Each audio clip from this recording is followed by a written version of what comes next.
gravadas ali. Ele fez só bobagem na mudança do time no segundo tempo, o recuo do Léo Ortiz para a zaga, e ali o Botafogo goleou, depois de um primeiro tempo muito equilibrado, com o Flamengo cheio, tinha 3 titulares, que o Arrascaeta saiu com 4 minutos naquela ocasião, já estava 1-0 o Botafogo. O Flamengo empatou, teve chance de virar, jogou bem o primeiro tempo, todo remendado, segundo tempo ele acabou com o time. Ali ele foi criticado, mereceu as críticas, né?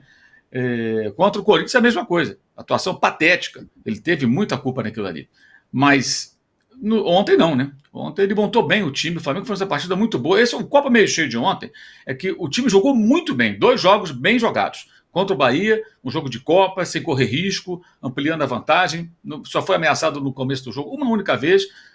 O Bahia, que o Arnaldo sempre destaca o meio campo do Bahia, não jogou.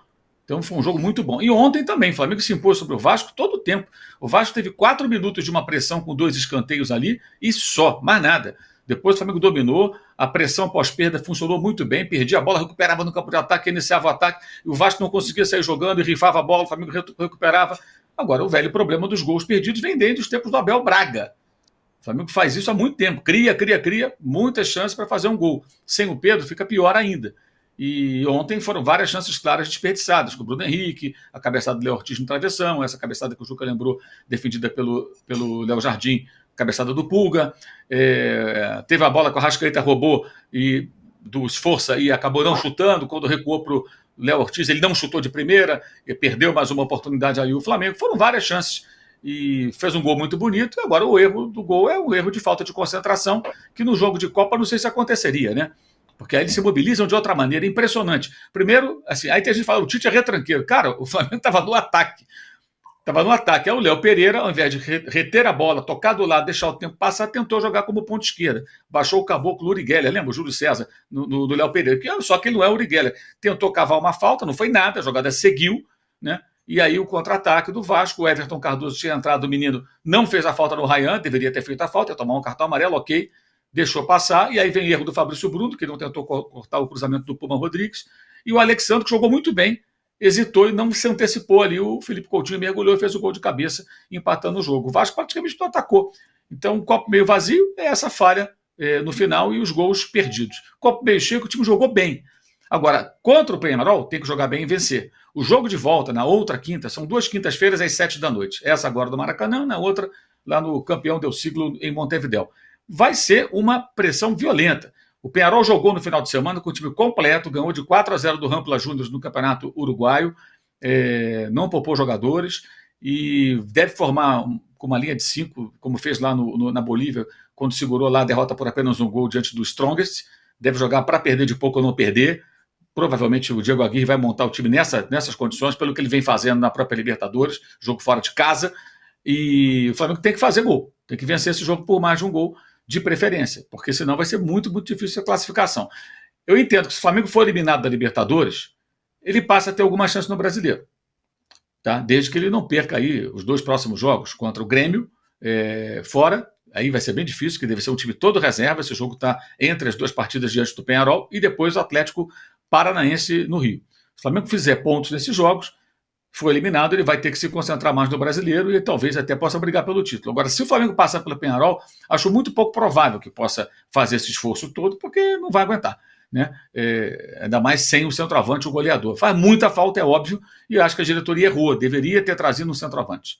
Deveria ter contratado um jogador. Foi oferecido o Choupo-Moting, que é um jogador de 35 anos, experiente, não teve uma grande temporada no Bayern, mas na temporada anterior, 2023, pouco mais de um ano, ele estava metendo gol em mata-mata de Champions League.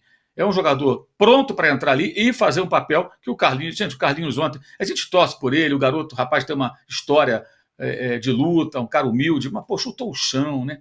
Aquela bola ali, é só virar e bater pro gol, talvez fizesse o gol, chutou o chão. E o Gabriel não existe, né? O Gabriel jogou 12 minutos. Ele teve uma ação com a bola. E ficou uma vez impedido. Uma figura absolutamente nula. E fica bem claro, até eu imaginava que o Tite fosse colocá-lo agora que o Pedro se machucou, mas ele é a última opção. O que deve estar treinando mal essa criança é um negócio de louco, porque ele não entra e quando entra não acontece nada. Então acho que ele encontrou boas soluções ali, o Plata muito bem, surpreendente até para uma estreia, Alexandre muito bem também, embora tenha dado uma hesitada no gol do Felipe Coutinho. Então tem um copo meio cheio aí, o Flamengo jogou bem, mas tem que corrigir essa questão do ataque e acho que a diretoria deveria ter aceitado conversar com o atacante camaronês, tentar um contrato até o meio do ano. É um jogador bem mais barato do que seria o Marcial, que se especulou, que está machucado, não joga desde dezembro, e que não é um homem de área, né? Um atacante de outra característica. Pode até jogar com o centroavante, mas ele é mais Gabriel do que Pedro, digamos assim. Como o Depay, que está no Corinthians, é mais Gabriel do que Pedro, na minha visão. O Choupo-Moting é um homem de área. E fez falta ontem. Fez muita falta ter um jogador com essa característica que o Carlinhos não consegue ser. Então, tem lições do jogo de ontem que tem que ser bem aproveitadas. Mas se o Flamengo passar pelo Peñarol, eu acho que ele vai se concentrar mais do que nunca nas Copas, que tem sido prioridade, como eu tenho dito. As Copas terminam antes da eleição. Então, se o Flamengo ganhar uma ou as duas, é claro que o candidato à situação, na eleição de 9 de dezembro, vai surfar numa onda monstro. Isso pode ajudá-la a conseguir a vitória nas urnas. Eu acho que isso também explica um pouco dessa prioridade dada às Copas nessa temporada, ao contrário de outras.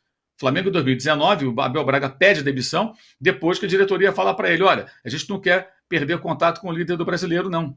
E ele queria poupar o time num jogo contra o Fortaleza, porque ia enfrentar o Corinthians pela Copa do Brasil. Aí ele pediu demissão.